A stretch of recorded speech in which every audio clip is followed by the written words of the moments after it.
desde a Associação Internacional dos Trabalhadores, fundada em 1864 e com seus congressos em anos seguintes, né, que havia uma ala centralista, autoritária, estatista, né, cujo nome Karl Marx era a figura que catalisava essa ala, né, da Internacional, e a outra ala era a ala libertária, autonomista, federalista, né, os anarquistas. Bakunin era a figura. Né? Então, os embates entre Bakunin e Marx, né, foram bastante expressivos, né, do entendimento no campo do anarquismo sobre o marxismo, né, que como ficou sendo conhecido, o socialismo de Estado, de uma maneira geral, né, o predomínio das ideias de Marx nesse campo. Né. Certo? Nicholas Walter publicou um livro, né, tem à disposição também na internet, é fácil de achar, sobre o anarquismo, onde ele expõe o anarquismo a partir das proximidades, né, ou das convergências com a direita e com a esquerda. Rapidamente ele fala das particularidades do anarquismo, mas creio que tenha sido muito rápido e sem a força necessária que o nosso momento histórico atual pede. Né? Eu tentarei, né, fazer nesse sentido. Né? Primeiro, esquerda e direita tem a ver com espacialidade, né? Espacialidade do poder centralizado. Né? Esquerda e direita, por sua vez, é a lateralidade do quê? É um lado e um outro lado. Do quê? Né? Do Estado. Né? E a partir daí a gente pode já pensar nas singularidades do anarquismo diante tanto da esquerda como da direita. Né? O anarquismo não se coloca no campo de pretensões de conquista, e não só de conquista do poder central, né? Mas da manutenção dessa conquista. Né? A partir desse ponto já podemos entender o anarquismo fora dessa catalogação, né, como a esquerda ou extrema esquerda. Né?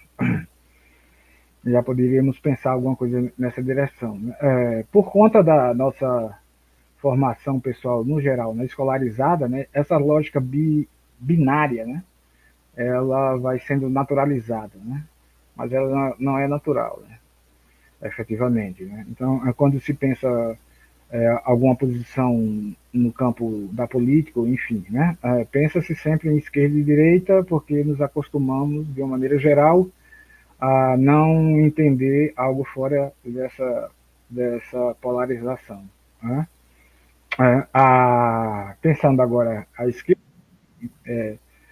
pretende-se assim, ter uma agenda social comum com o anarquismo, né? O que em parte é verdade, né? Mas essa agenda social ela é instrumentalizada com fins de conquista do poder e manutenção dessa conquista. Né? E nessa direção, né, há, dentro do campo da esquerda, né, em comum e afinidade de uma sintonia finíssima com a direita, né, que é essa das relações, da manutenção das relações de domínio e controle social, o que implica dizer, né, na adoção de processos autoritários, medidas compulsórias, né, posturas normativas e também a aplicação de uma lógica punitiva. Né? Esse é um outro ponto que distancia a esquerda do anarquismo. Né? Se o reclame de justiça social é aceito por todos nós, né, por exemplo, o combate à misoginia, ao racismo, ao regionalismo, à xenofobia, né, se isso é verdade, né, mas na esquerda qualquer tema que entre, né, ele é direcionado para a lógica da conquista do poder, né, unicamente. Conquista e manutenção, né, dessa conquista. Outro ponto, né? Geralmente se pensa esquerda e direita como algo que foi resultado da Revolução Francesa, porque na esquerda ficavam os jacobinos, na direita os seus opositores, os reacionários. Né? Eu diria que se isso existiu na Revolução Francesa, né, há uma proveniência anterior. Né? mais forte, né, que aí até teria sido plasmada dentro da Revolução Francesa nesse sentido. Né? Aí eu aponto para a proveniência religiosa dessa lógica de esquerda e direita. Né? É só ir no livro de Mateus, né, que é o primeiro livro do Novo Testamento, da Bíblia, tanto católica como protestante, né, a partir do versículo 31, né, nas palavras atribuídas a Jesus. Né, eu vou ler aqui rapidinho, quem tiver tido uma passagem pelo mundo da cristandade deve conhecer essa parte, né? A partir do versículo 31, né? Quando o Filho do Homem vier da sua glória com todos os anjos, ele se assentará no seu glorioso trono. Todas as nações serão reunidas diante dele e ele separará uma das outras, como o pastor separa as ovelhas dos bodes. Ele colocará as ovelhas à sua direita e os bodes à sua esquerda. Né? Então o rei dirá aos que estiverem à sua direita: Venham, benditos do meu Pai. Recebam como herança o reino que foi preparado para vocês desde a criação do mundo. Pois eu tive fome e vocês me deram de comer. Tive sede e vocês me deram de beber. Fui estrangeiro e vocês me acolheram. Necessitei de roupas e vocês me vestiram. Estive enfermo e vocês cuidaram de mim. Estive preso e vocês me visitaram. Então os justos lhe responderão: Senhor, quando te vimos com fome e te demos de comer, ou com sede e te demos de beber? Quando te vimos como estrangeiro e te acolhemos, ou necessitado de roupas e te vestimos? Quando te vimos enfermo ou preso e fomos te visitar? O rei responderá: Em verdade lhes digo que tudo o que vocês fizeram a algum desses meus pequenos irmãos, a mim o fizeram. Então ele dirá aos que estiverem à sua esquerda: Malditos, apartem-se de mim para o fogo eterno, preparado para o diabo e os seus anjos, pois eu tive fome e vocês não me deram de comer. Tive sede e vocês não me deram de beber. Fui estrangeiro e vocês não me acolheram. Necessitei de roupas e vocês não me vestiram. Estive enfermo e preso e vocês não me visitaram. E eles também responderão: Senhor, quando te vimos com fome, com sede, estrangeiro, necessitado de roupas, enfermo ou preso, e não te servimos? Ele responderá: Em verdade lhes digo que tudo o que vocês não fizeram a algum desses pequeninos, também não fizeram a mim. Então estes irão para o castigo eterno, mas os justos para a vida eterna. Aí, né, basicamente termina aí, né, é onde vem essa lógica da esquerda e da direita, a esquerda como algo amaldiçoado, né, e a direita como algo elogioso, ou bem quisto no texto do sagrado, né? O antropólogo da escola sociológica, da escola de sociologia francesa, Robert Hertz, escreveu um texto em 1909 que é um dos clássicos nessa questão. Né? A preeminência da mão direita, um estudo sobre a polaridade religiosa. Né? É um estudo bastante conhecido dele, né?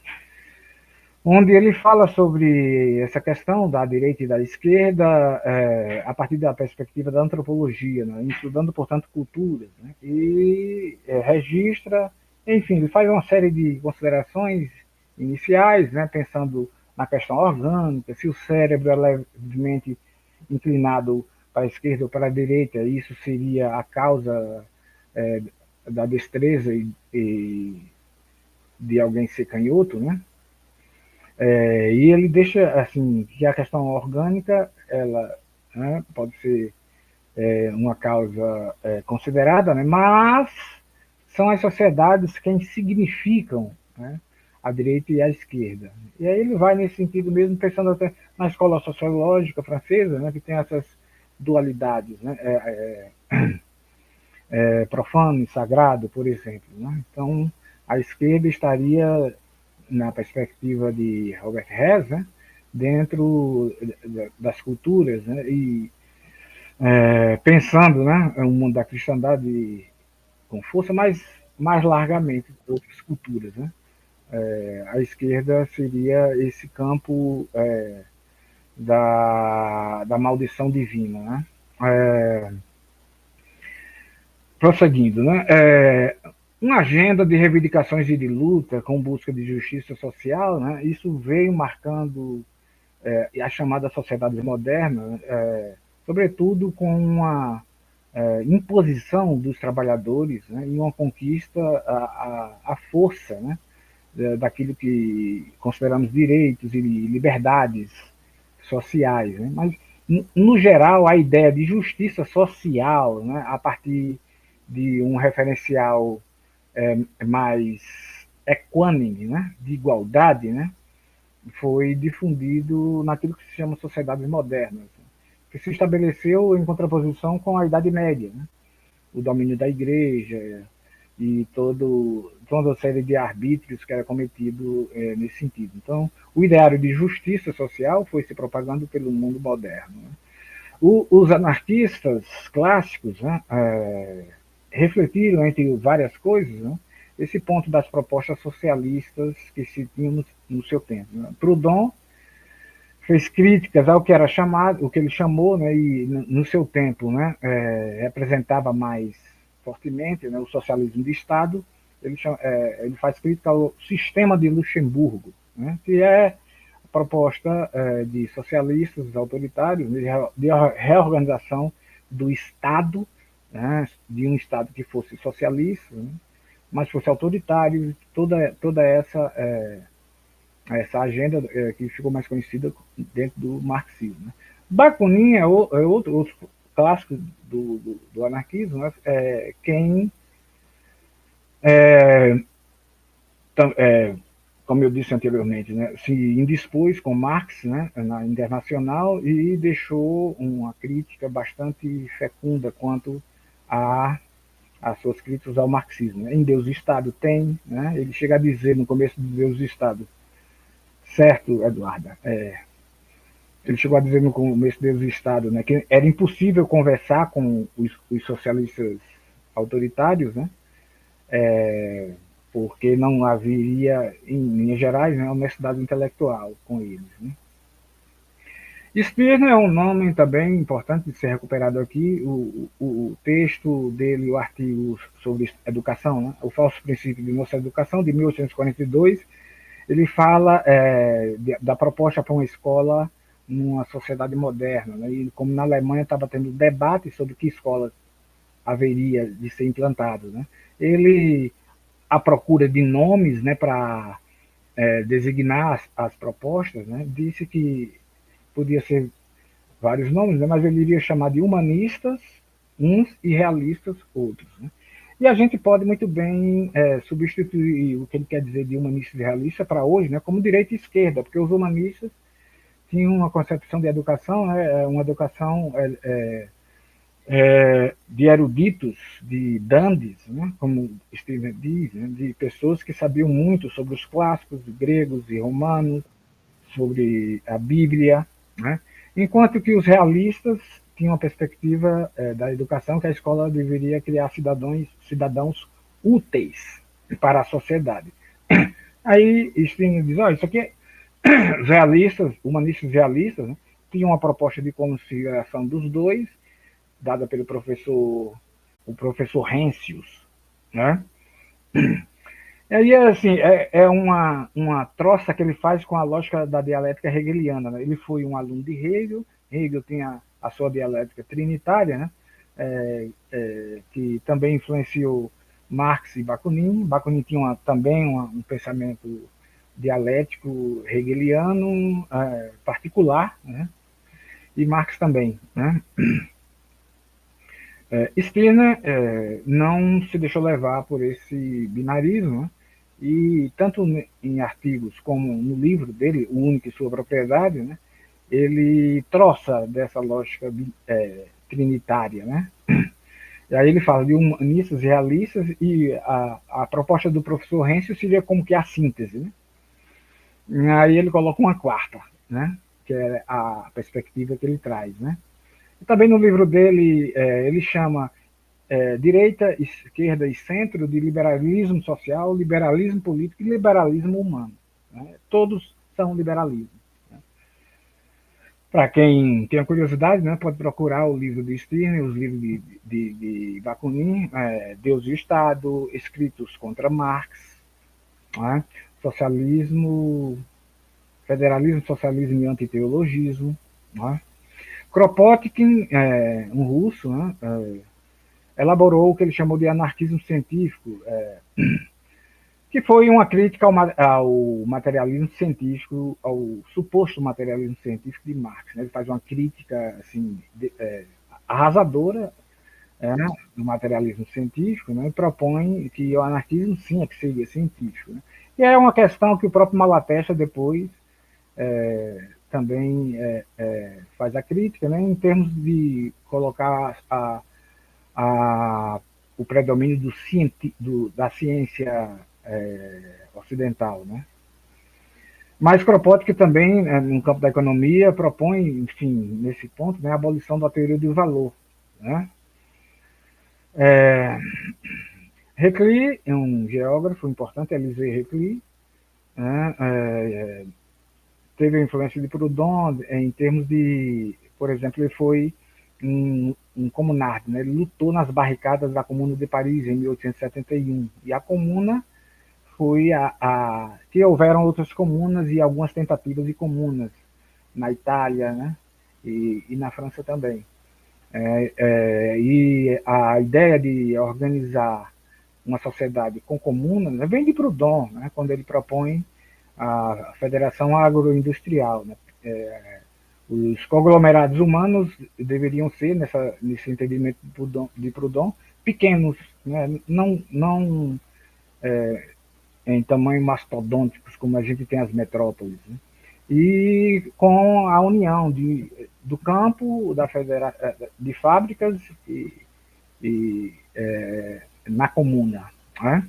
No Brasil, né, houve, pronto, há mais de 100 anos atrás, né, a gente está em 2025, né, mas lá quando houve, lá em 1919, né, quando começa a chegar as notícias da Revolução Russa, né, foi uma revolução saudada no mundo do trabalho, né, festejada, né, mas ali mesmo começou, com o predomínio dos bolcheviques, né, no caso do Brasil, o efeito da bolchevização do movimento operário. Né? O movimento operário, que é uma expressão dos movimentos populares, né, que remontam a Palmares, a cabanagem, né, quebra-quilos, canudos, pau de colher, tantas revoltas populares, né, quebra-quilos, certo? Ao longo dos séculos, né? Mas que com os anarquistas tomou um volume, né? Até então não tido. Né? Então, os setores populares tiveram visibilidade, força e impactaram, né, a dinâmica da vida social. Né? No entanto, ali o efeito dos bolcheviques, né, no movimento operário, né, foi também considerável. Né? Tanto que a fundação do Partido Comunista, em 1922, né, aconteceu com um período anterior, né, começa já em 19 mesmo, né, quando se criou um Partido Comunista do Brasil antiparlamentar, anti-estatista, anticapitalista. Foi um momento que expressa uma confusão mesmo, né? Então, alguns anarquistas criaram, tem até um jornal, Spartacus, no Rio de Janeiro, que coloca bem esse impasse, né? E o impasse também se desdobrou em uma discussão na imprensa, nos jornais, né? E até em livros. Né? Edgar Leão Errou e Hélio Negro, Antônio Candeias Duarte, né? Hélio Negro é o pseudônimo, publicado em 1919, né, o que é marxismo ou bolchevismo, programa comunista. Então, é um texto que foi reeditado recentemente, se não me engano, pela Entremares, mas que expressa bem, né, o impacto da Revolução Russa no movimento anarquista, no movimento operário, né, como alguns foram atingidos, né, diretamente pelos bolcheviques, né, e criaram o Partido Comunista em 22, né. Outros foram descompensados, né, ficaram atravessados, né, como Neno Vasco, Edgar Leão Errou, José Oiticica, alguns nomes assim, né. Mas outros foram críticos ferrenhos, né, do bolchevismo. Né. Lima Barreto tem alguma coisa nessa direção, Florentino de Carvalho, João Martins Garcia, João Perdigão Gutierrez, são alguns nomes, né? Florentino, com o pseudônimo Contente, escreve em 1920 um panfleto chamado Contra o Confusionismo, né? Onde combate, né, a confusão das ideias, certo? Que estava acontecendo. Né? A partir de então, pronto, da criação do. Tem Maria Antônia Soares também, né, que era irmã de Florentino. Você tem essa tática, né, de decalcar uma simbologia do movimento anarquista. Né? A COB, Confederação Operária, COB, né, era bastante conhecida. Né? Esses ex-anarquistas, como Otávio Brandão e outros, nas eleições de 27 a 30, eles criaram o BOC. Né? Veja que é a inversão de COB, né? Bloco Operário Camponês. É um decalque, né? Aproveitar uma simbologia que era conhecida, né? E encaminhá-la para suas ambições de poder. Né?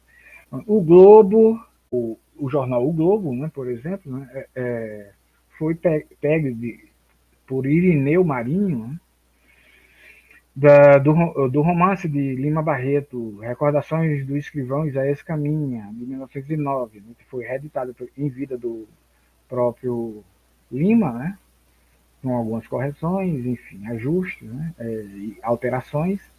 E nele, né, ele chama o jornal Correio da Manhã, ele dá o pseudônimo do Globo, que era o jornal todo poderoso, etc. E tal, né?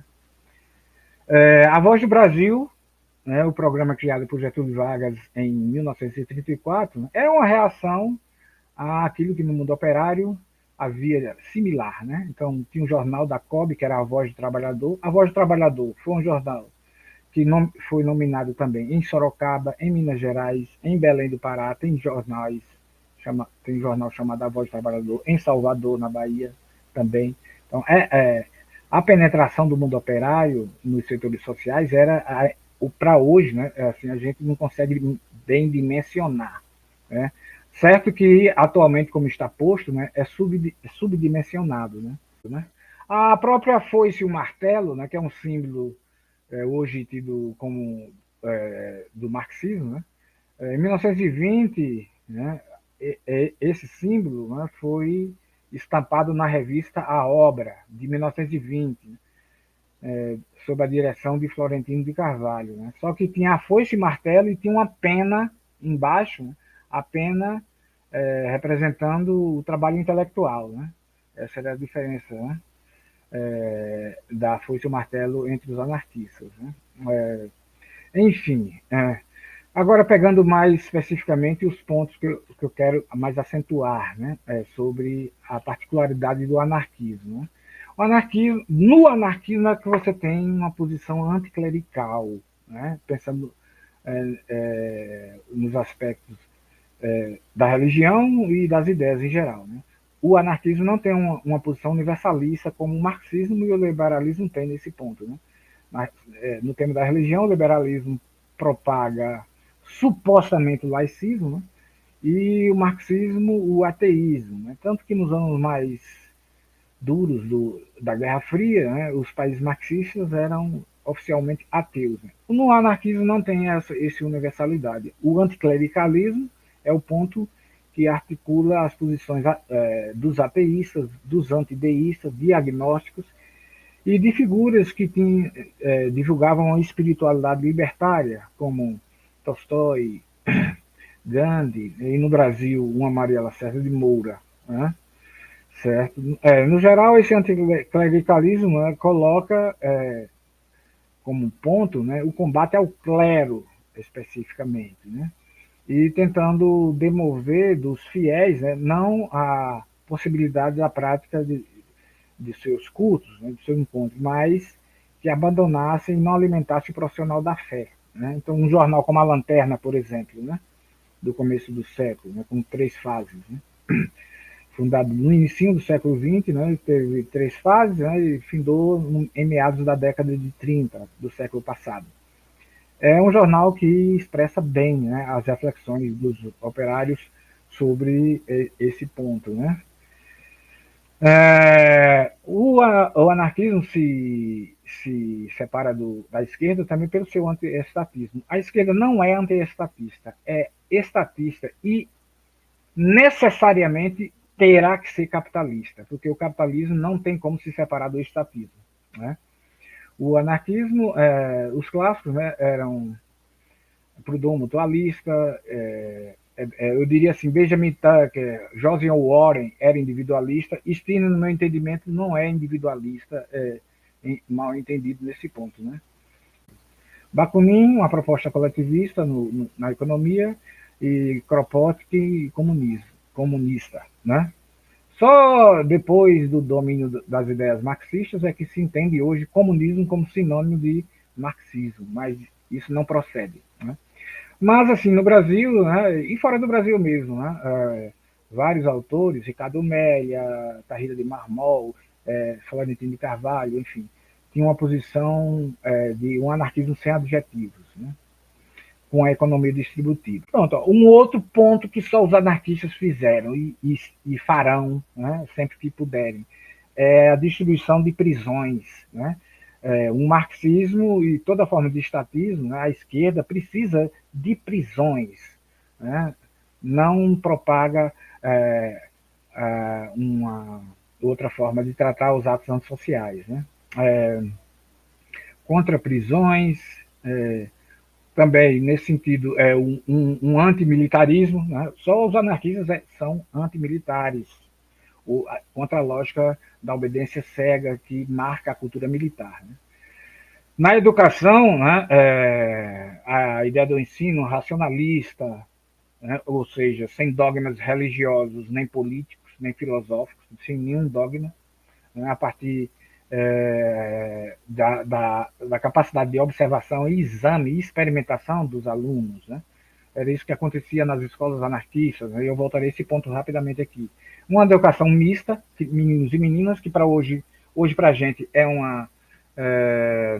uma coisa à toa, né? Mas foi uma conquista dos trabalhadores, né? Fazer o ensino misto, né? E problematizar o próprio laicismo, né? Ferrer falava do laicismo, né? Mas Florentino de Carvalho, por exemplo, falava da impossibilidade do laicismo, né? E diante de uma sociedade cindida, não há como se ser neutro nem laico, né? Na educação também vinha uma preparação para a elaboração da alta educação, né? Como Florentino diz em um dos seus textos, né? Que o aluno tivesse uma filosofia própria. Também o antirracismo. No Brasil, por exemplo, né, o combate ao racismo e a ideia de raça é bastante intenso, forte entre os operários, enquanto que na intelectualidade oficial a perspectiva racista predominava de uma maneira total, né? O anticlassismo, né? E o combate à misoginia, à xenofobia, ao regionalismo, ao obscurantismo religioso, político e filosófico, né?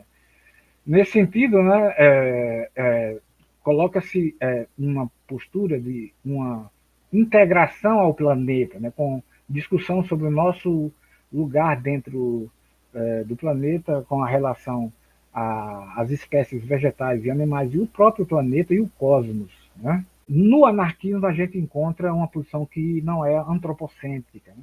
As, as teorias modernas do cânon moderno, né, são antropocêntricas, e esse antropocentrismo se plasmou, foi plasmado, né, no sociocentrismo dos clássicos da sociologia, né, e no egocentrismo de alguns filósofos e a escola clássica da economia, né.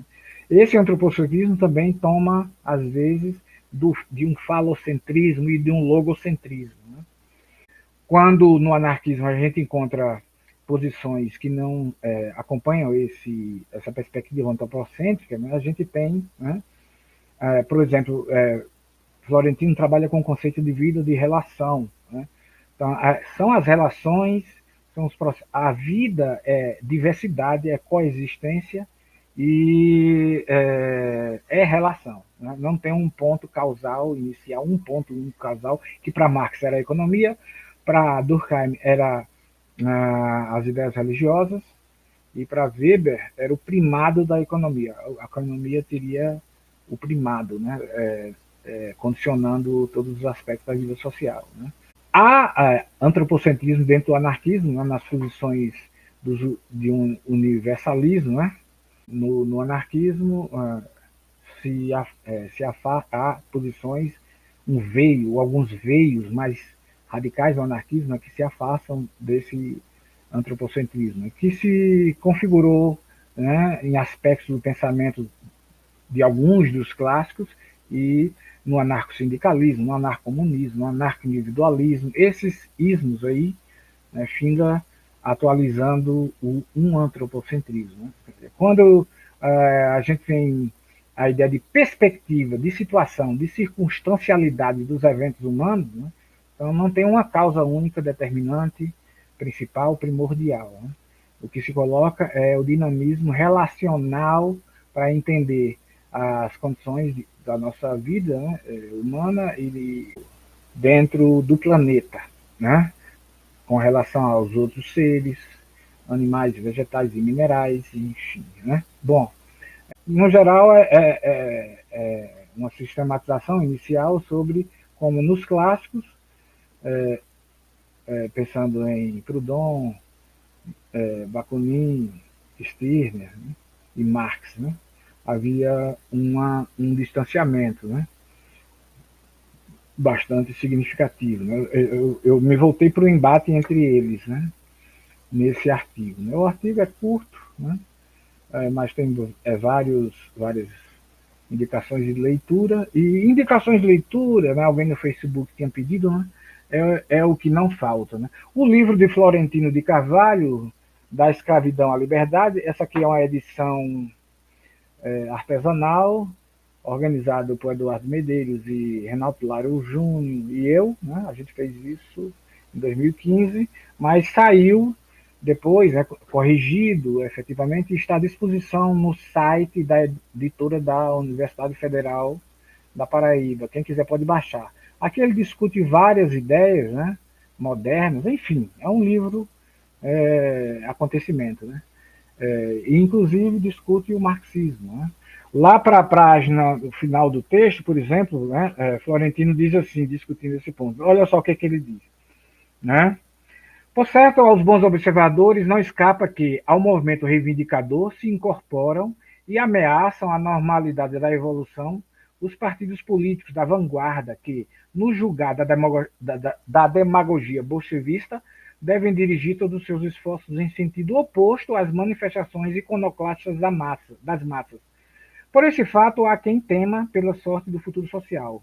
Naturalmente, a burguesia, esgotados como estão todos os seus recursos de estabilidade, refugia-se, ampara-se na extrema esquerda, nos partidos que se rotulam proletários, estendendo-lhes as mãos, reivindica-os, engrossa as suas fileiras, assume-lhes a direção, fá-los passar por uma metamorfose basilar e doutrinária. As classes conservadoras de hoje submetem o socialismo político a um processo de adaptação, como as de outrora submeteram o cristianismo primitivo, ou então entretêm as classes trabalhadoras com as pitorescas gestões de administração estatal pelos chefes das organizações trabalhistas, expondo-os ao ridículo, obrigando-os a governar dentro do ciclo de ferro das constituições monárquicas ou republicanas, sob controle da plutocracia, a imitação de qualquer ministério reacionário. A situação não é, evidentemente, das mais lisonjeiras. Cremos, entretanto, que se alguns revolucionários se impressionam demasiado com os êxitos momentâneos e aparentes do socialismo democrata, o papão socialista governamental, caso a burguesia continue a utilizá-lo em seus planos de ataque às multidões submissas, será flor de um dia. Ele escreveu isso em 1927, 10 anos da Revolução Russa. Né? Os anarquistas mesmo achavam que ele era louco por pensar isso. Né? E a gente viu para onde transitou a União Soviética, né? Transitou para isso que a gente tem hoje aí, né? Numa indicação dos acertos de Bakunin no livro, né? Procurem também escritos contra Marx, tem publicado no Brasil, né? Onde ele é profético em relação à possibilidade de ser implementado um Estado marxista no mundo, né? Ele é simplesmente profético, né? Vejam esse livro, quem não conhece, né? É, Florentino também, né, faz nesse texto aqui, ó, anarquismo e sindicalismo. Eu reuni, publicou na imprensa marginal em 2008, é uma série de artigos publicados na Plebe por Florentino.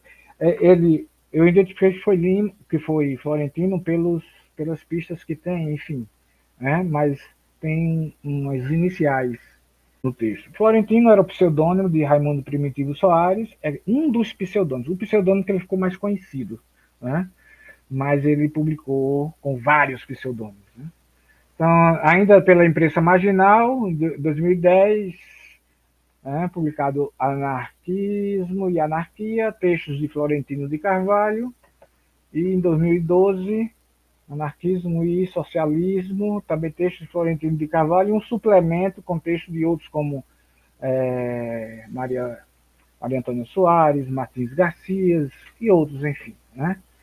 Esse aqui é meu trabalho de doutoramento, Jornal e Revista de Trabalhadores. Tem PDF no site da editora da Universidade Federal de Campina Grande. É só entrar lá e baixar gratuitamente. Mas eu fiz essa edição impressa também, né, onde eu, a partir da análise de 2 jornais e 2 revistas anarquistas, pensei sobre os coletivos editoriais, né?